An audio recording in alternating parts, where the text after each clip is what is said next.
Thanks very much, Brian. And I'm deeply sorry that I'm not able to be at this very important event.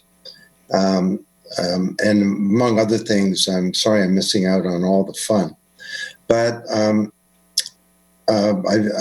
we have a close collaboration with Hyperledger and the Blockchain Research Institute, and Hyperledger have an affiliation. And I'm very happy to be able to do this session here today, if my voice will hold out. So what's the state of the union when it comes to blockchain? Well, if you talk to those who know or ought to know, it's pretty depressing. Got an analyst from Gartner saying blockchain will be nothing more than an add-on for ERM or for CRM or ERP. You can all be forgiven for having some cognitive dissonance when you read these articles or see this kind of stuff on the one hand, and on the other hand, when you're fully aware of what you're doing and you hear about some other extraordinary things that are going on in this technology, including some large organizations embracing blockchain, companies like Facebook with Libra, and big organizations like China. China is a big organization, and where President Xi Jinping says blockchain and AI are the two big technologies for decades ahead, and they're launching a digital currency based on this technology. So I have one advantage that the one advantage of being old is I've been around. And I actually started back in the 1970s at Canada's Bell Labs. And I've seen several iterations of important new technologies. And I remember in 1999, I gave 120 speeches around the world. Some of them were like a 20-minute speech, serious six-figure fees for that. And after the dot-com crash for 2 years, nobody wanted to hear a thing from me. And nobody wanted to talk about digital. And we've seen a similar thing that's happening with blockchain. So I've got a 1-hour talk here, and I promised to deliver it in 30 minutes. So let me get into this. I'd like to start just with our view of what is the promise of this technology, then tell you about the reality. And we're doing 110 projects here at the Blockchain Research Institute on blockchain. Explain my view of some of the challenges facing us, and then talk to you frankly about the issue of leadership. So, for starters, the promise. A little history here. I wrote a couple of books in the 1980s that nobody read. I think my mother bought most of the copies, but I finally wrote my first bestsellers in the early 90s, Paradigm Shift, which is obviously a big book. And The Digital Economy was the first bestseller about the web and business. And 20 years later, I was asked to write the anniversary edition. So I had to think about, well, where have we been and where are we going? And I concluded that we've gone through a first era of the digital age. Mainframes, minis, PCs, the internet, the web, social media, the mobile web, the cloud, big data. And now we're entering a second era where we have these extraordinary technologies that do things that they weren't programmed to do because they can learn. The physical world, trillions of inert objects becoming smart, interconnected, and even doing transactions. All these technologies that you know about, infusing themselves into every process, everything. And I concluded that the foundational technology for all of this, I surprised myself with this conclusion, was in fact blockchain. And the way that we think of it is that it's the second era of the internet. So for the first 40 years, and I've watched this, I was working with the ARPANET in the 70s, we had an internet of information. But when I send you some information, if Hyperledger sends you a PDF of this deck, which you're welcome to do, because we're going to fly through it, they're actually not sending you information, they're sending you a copy. Even with a website, I retain the original. That works fine for information, but when it comes to assets, things of value that really matter in the economy, sending a copy or copying them is not a good idea. You don't want someone Everything from money to intellectual property, the data in our identities, cultural assets like art, music, securities, contracts, deeds, loyalty points. You don't want someone copying your identity or your vote. And if I send you $1,000, it's really important that I don't still have the money. So, as you all know, the way that we handle this problem, it's been called the double spend problem by cryptographers for decades, is through intermediaries. And they perform all the business and transaction logic of every type of commerce. They identify the parties, they identify the asset, they clear and settle transactions, they keep records. Overall, they've done a good job, but there are growing problems. They're based on central technologies. That means that they can be hacked. They exclude a couple of billion people from the global economy. They're slow. Why does it take 4 to 7 days for money to go from a Filipino housekeeper in Toronto to her mom in Manila? And why is she charged 10 to 20% by Western Union? And the big problem is they capture our data, the new asset class of the digital age. So, what if there were not just an internet of information, an internet of value, some kind of vast global distributed ledger where anything of value from money to music to the data in our identities could be managed, stored, transacted in a secure and private way? That's what blockchain represents, and that's the promise. This will change every institution very profoundly. Now, I had a great analogy on why I thought a blockchain is hard to hack. I used that analogy once on a TV show. And some of you know John Oliver. He did a whole show on blockchain, and he picked up my analogy, and you'll see why I don't use it anymore. If you could roll the video now, please. And because of the complicated process the network uses to verify records, it is very secure. Now, relax. I'm not going to get into what that process is or how it works, but I will share a really helpful, really dumb metaphor for why it is safe. The way I like to think of it is that a blockchain is a highly processed thing, sort of like a chicken McNugget. And if you wanted to hack it, it'd be like turning a chicken McNugget back into a chicken. Now, someday someone will be able to do that, but for now, it's going to be tough. Hold on. That is an absolutely horrible thought. So why is that reporter so happy about the idea? Because if anyone ever figures out how to turn a chicken McNugget back into a chicken, that chicken is going to be up. He's going to spend the rest of his life suffering from PTSD and writing haunting poetry about the experience. The things I saw, buck, buckaw. My body is whole, but what of my soul? My body is whole, but what of my soul? So you can see why I don't use the analogy anymore. So I'll just make one other point on this. Bitcoin was the first app of the Internet of Information.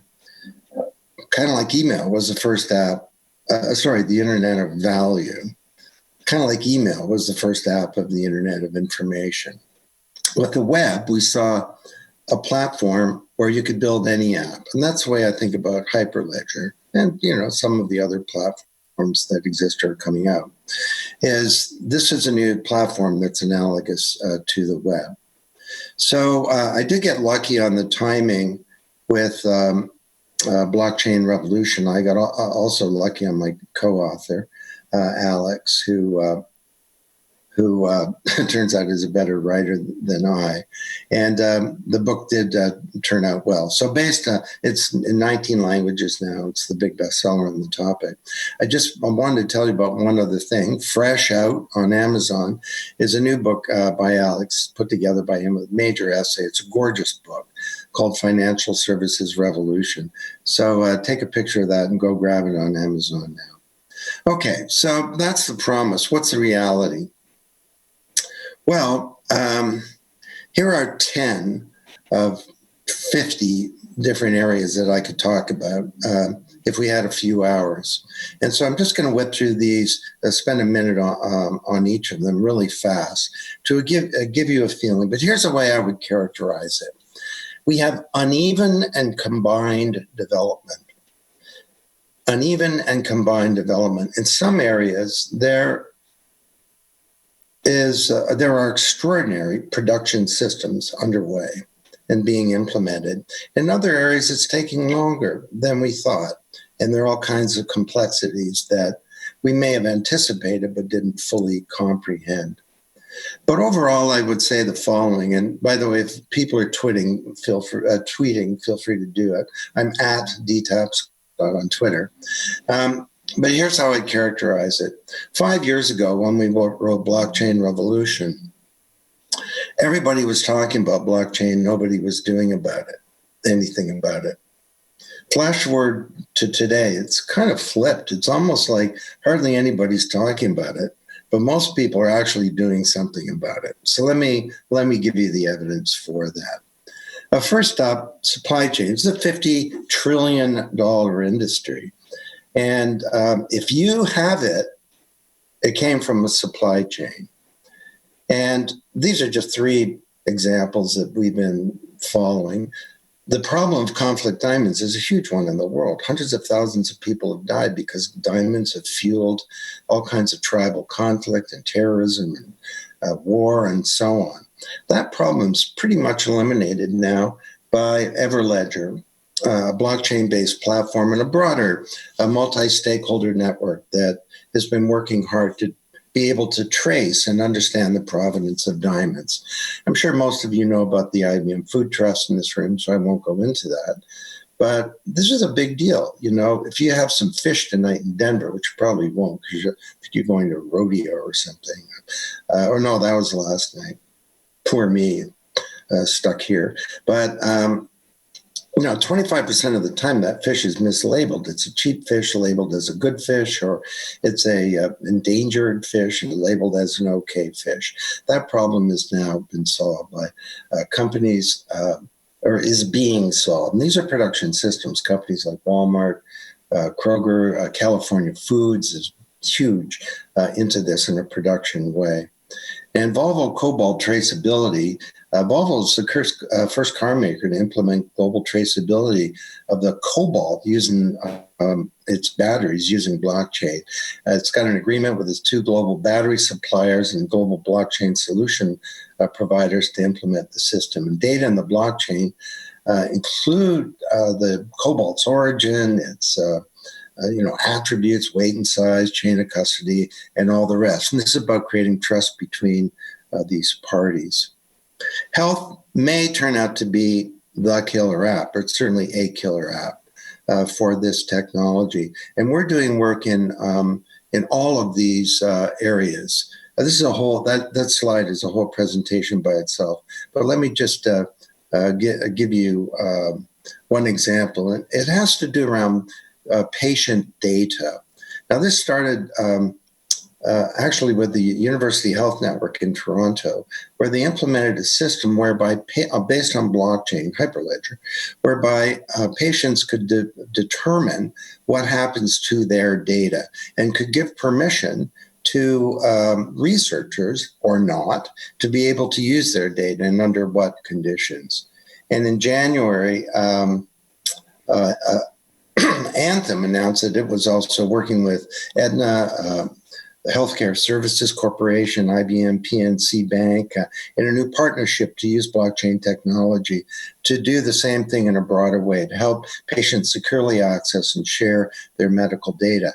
Now, this, in the case of UHN, should be rolling out to an entire new model of a patient record, where after you leave the hospital, after your x-ray, your radiology report is in your portable identity, and you not only have access to it, you own it. You can do whatever you like. You can anonymize it, give it to science. You could sell it. You could get a second opinion, send it to another hospital, and so on. Chances are the hotel that you're staying in, the door is a smart communicating device that has an IP address. Now, I have a friend here in Toronto. Everything, excuse me. Everything in his house has that has electrical power has an IP address, and all these things are connected to each other. I have no idea what his refrigerator says to his toaster, but he was actually bragging to me that his fence talks to his sprinkler.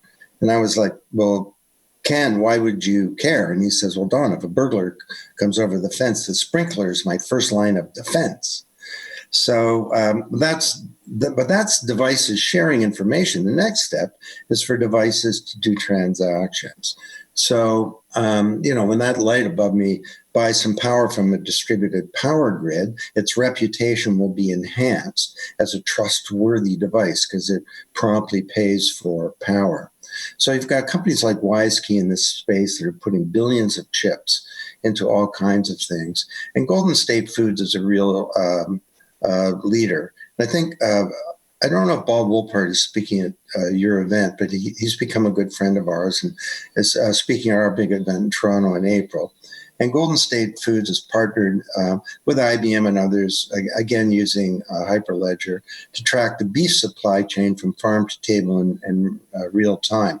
But the thing here, this is an Internet of Things example because the solution combines RFID to automatically track the beef's movement, and IoT devices monitor its temperature. The blockchain is used to orchestrate the business rules between parties in the supply chain. IoT sensors are placed in strategic manufacturing points to give instantaneous reports on ambient temperatures, and participants can open a dashboard and see where their shipments have gone, the temperature of which they've been maintained, their shelf life, and all the rest. So this is about creating a shared a real-time shared network state, a single version of the truth. And of course, we'll be able to do all kinds of micro transactions as well. Now, financial services is the big app as far as most people are concerned, and certainly there are huge areas. When this is from Alex's new book, where he lays out what is it, the Financial Services Revolution book. He lays out what is it that this industry does? And it's sort of like a Rube Goldberg machine, the super complicated thing that does something really simple like open a door or crack an egg. Well, when all is said and done, the industry does these 9 things. It authenticates identity and value. That's a dollar. You are who you are. It stores value, used to be in safes, now computer systems. It moves value, doing transactions. It lends value because it stores value, gets to lend value. It funds value, invests in value. It exchanges value with all kinds of marketplaces, stock markets, and so on. It insures value, managing risk, insurance companies and reinsurers. It analyzes value, all the companies that are in the business of doing data analytics around financial value, and accounts for value, the auditing companies, the accounting companies, and so on. Now, again, if we had another hour or two, I could go through each of these and talk about how blockchain is disrupting them significantly. And this is not a theory. This is happening now, and there are production systems underway in every single one of these areas. You think just about how venture capital has been disrupted. Trade with token offerings, trade finance has moved to blockchain. One Belt, One Road, the largest supply chain in the world, linking Hong Kong and Rotterdam, is the trade finance, and that is being done on the blockchain. So just a few quick examples. Kiva is addressing the problem of a billion that's actually 1.7 billion adults that are unbanked. And with 2 of the major barriers being lack of identification and lack of a verifiable credit history. You can blame the banks for excluding a couple of billion people from the global economy, but in fairness to them, most of these people don't have an identity. They may have a supercomputer in their pocket, but they don't have an identity. So Kiva is an identity system that banks can use to verify individual identities. And they've implemented their system in Sierra Leone, Africa, where citizens can verify their identity through thumbprints that link back to a central database. The blockchain records all credit events on a single ledger. Where formal and informal financial institutions contribute to a person's credit history. And the problem, of course, is a big one in Sierra Leone, where 80% of people are unbanked. Visa B2B Connect, this Fabric implementation, is a global payment solution which is intended to be used by financial institutions. So it's now being rolled out, and it allows users to process what they call high value and cross-border payments quickly and securely. It removes frictions and all the other stuff. And Fabric is a joint venture between 12 major banks. And we're talking major here: HSBC, Deutsche Bank, Santander, Societe Generale. And the platform tracks supply chain processes through automated trade payments, and through smart contracts. When the goods are delivered, the payment can be triggered automatically, and all the good stuff that we've all been talking about for all this time. By the way, Hyperledger Besu, which is just awesome, has now got a bunch of these financial systems that are going production as well. ZarX is a distributed system for unit trusts. It enables the public to purchase and settle unit trusts directly from fund managers on regulated, secure, licensed stock exchange platform called ZarX. Capital markets, IoT, IO Builders, a B4B platform for payments to be settled on Ethereum. That's, of course, what Besu does. Liquid Share, capital markets perform all kinds of transactions, and it's basically a platform for SME shares, creating a private permission platform to enable post-trade settlement of sales of SME shares. So those are just some of the interesting things going on. Property rights is an example of what I'd call uneven and combined. Uneven, we wrote in the book that music was a beautiful candidate for blockchain because the Internet of Information broke our intellectual property regime around IP. We took assets, in this case a song, and we treated them as information. We just sent them around and copied them. And if you're a musician, 35 years ago, you write a platinum song, million singles, you get $46,000 as royalties. If you're the composer, today the composer gets, for an equivalent song, $35, which will probably just barely buy us some ribs in Phoenix. So this is a big problem. So Mycelia Imogen Heap, a great British singer-songwriter, a Grammy winner, was into blockchain, and she was building this platform, Mycelia, but it turns out it's not easy. A big problem is that the traditional labels are not going to move their platform. It'd be awesome if they did. I mean, the way it works is that you post your song on this platform, and the song's inside a smart contract, and the contract specifies the intellectual property rights of the song. So maybe you want to listen to it, it's free, or a few microcents. You want to put it in your movie, and the song says, well, what do you want to do with it? You want it to be a theme song, or somebody's going to sing it, or background music, or a ringtone, or whatever. So, and the song negotiates the deal. The way she described it is, my song acts as a business. Now, this is a lot of legacy, though. And, God may have created the world in 7 days, but he didn't have an installed base. And there's a big installed base. The good news on this is that 90% of the songs in the world will be created in the next 10 years. But this one is taking a while. Same with land titles. We'd been very optimistic about those, but it turns out 70% of the land titles in the world, in the developing world, are not enforceable. In Honduras, a dictator comes to power. He says, you may have a piece of paper says you own your farm, but the central government computer says my friend owns your farm. So, but the problem with land titles is that you need to get a valid land title in the first place. Now, we're getting some progress there with Haryana, a land registry, and this is a UNDP-sponsored block scale solution. It's called to build a reliable land registry. And at this stage, it's moving beyond proof of concept. It's in Haryana, in India, which has a terrible problem. like 80% of land titles in India are not enforceable. And so we're very optimistic about the way that this thing is going. I'm going to have to pick it up here. 5G. This is now publicly available on the Blockchain Research Institute.org site on how 5G with mesh can be delivered through mesh networks and a blockchain, completely bypassing the traditional 5G structure. At very minimum, blockchain can be used to supplement and enhance 5G doing platforms. And the applications in telecom are huge. One of the biggest problems, of course, is roaming that drives everybody nuts, but it also drives the carriers nuts as well, because it's very complicated.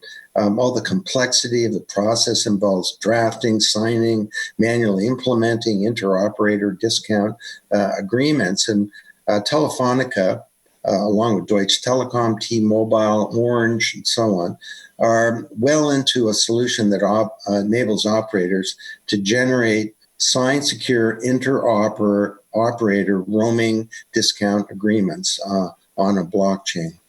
Reliance is 300 million customers in India. It's the big telco. It's owned by Reliance Industries. And I don't think I'm telling stories out of school when I got summoned into the chairman's office. Mukesh Ambani is his name. And I was trying to sell him a $200,000 membership to the BRI. And he says, no, put away your debt. We all know about you. We want to do this, and we want you to help us. We're going to implement blockchain across 8 or 9 of our businesses. We want to start with Geo and deliver blockchain as a service to 300 million people. This is underway. And they're the problems they're trying to solve here is financial inclusion, customer identity, and that their data would be owned by the individuals, not the corporations. Energy and resources. I just love this one. Full disclosure, CarbonX.ca is a company I co-founded. We're tokenizing carbon credits. And you'll buy that carbon neutral cappuccino machine because it comes with CarbonX tokens. The first thing we're doing is implementing a carbon neutral ETF. Get ready for that one. Electra is an Interact. These are here in Ontario where I live, second largest municipally owned utility. And they're a renewable energy corporation. And they're working to get low emission vehicles. And with these vehicles, the challenge is to coordinate all these resources in this distributed environment so that electricity can be generated and delivered efficiently. And Interact, which is a company in the financial data marketplace that enables you to go to an ATM and to get cash. Well, they're now have moved into this space, and it's quite extraordinary. I'm going to have to move along. Same thing in manufacturing. Honeywell created an Amazon-type marketplace for used aircraft parts using blockchain. Moog used to manufacture aircraft parts and send them over to Boeing or to Airbus or whatever. Now they 3D print, or as it's called, additive manufacturing in the factory itself, and all the transactions are handled on a blockchain. This is another killer app to me. Maybe this is a little hyperbolic, but in some ways we live in a digital feudal age where we create all this data, like the feudal serfs would create produce, and the landlord takes it away and you're left with a few cabbages. Well, we all get to keep these digital cabbages. And the problem is not that's it. We don't get to keep the data to help us plan our lives. We can't monetize it. All this stuff is hackable because it's on central servers. 2 types of companies, those that have been hacked and those that will be hacked. And the biggest problem is that our privacy is being undermined. People who say privacy is dead, get over it, Don. I think this is foolish. Privacy is the foundation of freedom. And this data represents our identities, and we need to get it back so we can manage our identities responsibly. There are a whole number of, now this is at the pilot stage, because we're messing with very fundamental things in the economy. This is the uneven and combined development part. But the concept of a self-sovereign identity, along with solving the problem of climate change, these are the two big things that enable us to have a civilization going forward. Same with government. The Internet of Information was supposed to transform government. That kind of didn't happen. But now we've got a technology that can do that. Get ready for the implementation of digital currencies. May well start in China. This is fiat currency. So we have the community things like Bitcoin. We have the corporate currencies like Libra, and now the fiat currencies. And we have a big crisis of legitimacy of our democratic institutions. Strangely, the Internet of Information fragmented public discourse. And we all end up in these self-reinforcing echo chambers where we follow our own point of view. And this has led to all kinds of populism and extreme points of view, and people aren't talking to each other. And technology is not going to solve that, because only people solve problems, not technology. But we do have a new platform. I think nobody's really going to be confident voting online unless you have cryptographic proof of the double spend problem being solved, that your vote will be counted for the person for whom you cast it, and it cannot be moved or changed or something like that. Hey, we can have smart votes. We can have smart money. Send your kid to university, hope he spends his money on tuition and books and not in the bar. So he goes into the bar, orders a caipirinha, and the money says, sorry, Bobby, I don't do caipirinhas. I only do books and tuition. Well, why can't you have a smart vote where you vote for the program? And then maybe we could have a radical idea that citizens actually had some control and politicians were accountable. So that's a fast stroll through a number of areas, but it's just not true that nothing's happening. This is ignorance, really. It's not happening the way the Internet of Information did, within you just stick up a website and off you go. And there are reasons for that. I'm almost out of time here, so I'm going to have to wrap it up. We were going to talk, Brian and I were going to have a fireside chat over lunch. I obviously can't do that. But let me just mention these four. We're messing with very fundamental things here. Unlike information that changed a few industries and so on. With value, you're talking about supply chains. You're talking about the financial system that's the foundation of the economy and of capitalism. You're talking about the corporation, the deep structured architecture of the firm, and how we orchestrate capability in society to innovate, to create value and so on. We have problems of scalability. There are technology problems. We have an image problem. Some of that is justified, some of it not. I mean, crypto is used by criminals. Yep, 1% of Bitcoin, it's estimated, is used for criminal transactions. 3% of cash is used for criminal transactions. And criminals are always the first one to adopt exciting new technologies. I mean, we shouldn't be surprised. And we have a big challenge of governance and stewardship as well. And that always happens, when you get a new paradigm. I'm old enough to remember Ken Olsen saying there's no reason for any individual to have a computer in his home. He was on the verge of having the largest computer company in the world, almost bigger than IBM. And and Jamie Dimon, of course, has withdrawn that famous statement. So how do we overcome these challenges? Well, to wrap up, this is a new paradigm. Everyone in this audience, and I can see you, are part of a new mental model. And these things cause a leadership crisis. When you get a new one, they cause dislocation. They're nearly always received badly, with coolness or worse. Vested interests fight against change, and leaders of old paradigms are the last to embrace the new. So we need to steward this resource. Hyperledger functions largely at the platform level, which is wonderful. Increasingly, you're collaborating with others, implementing this stuff. we need to change entire industries. And then we have at the level of society as a whole, where stewardship is required. And that's where we come in at the BRI. Just to close here, we're trying to bridge this gap. And just some things. If you grab a picture of this screen, you get 25% off. We've spent $1 million developing 4 courses on blockchain in the enterprise. And we've negotiated this discount for you today. And we've also negotiated this discount for a big event in Toronto, the Enterprise Blockchain event, April 7th and 8th. And if you use that code, it's non-transferable and it will expire in 5 days. You can get 50% off the ticket. So, how's this going to turn out? I'm of the view that the future is not something to be predicted, it's something to be achieved. And you in the audience here today have self-selected as leaders to make this happen. So let me just end with a thought. If you could just roll that final video, please.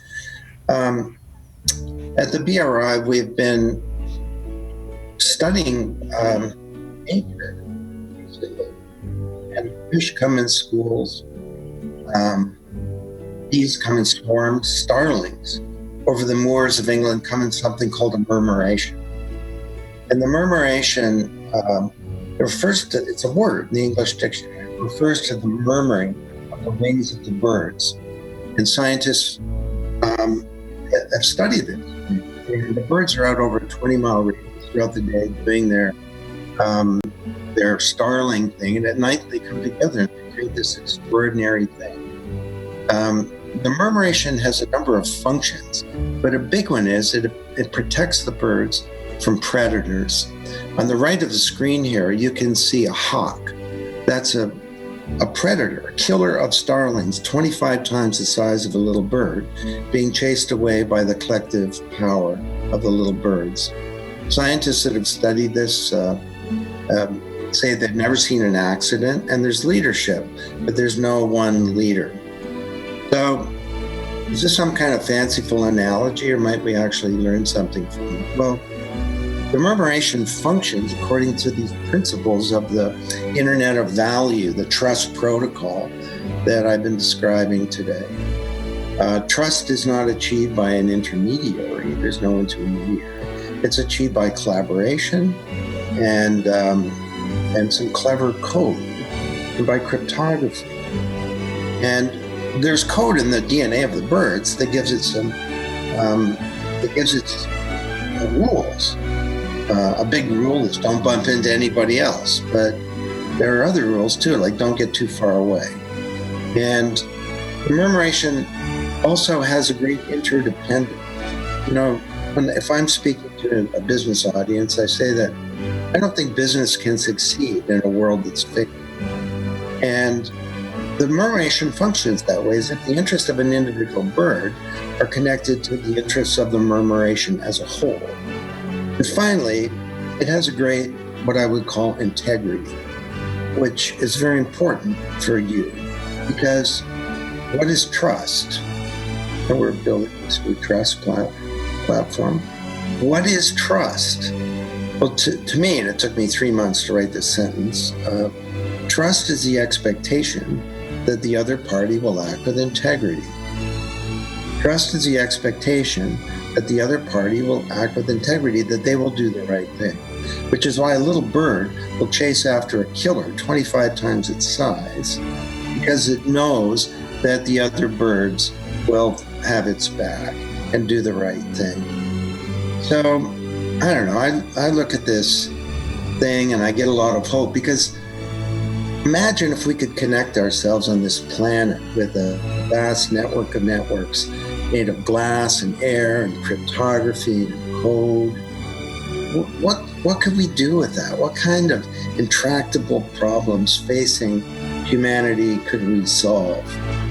Maybe if we have the will to make this happen, this more decentralized world that our children inherit might actually be a better one. In this age of distributed intelligence, to be an age where the promise of digital is finally fulfilled.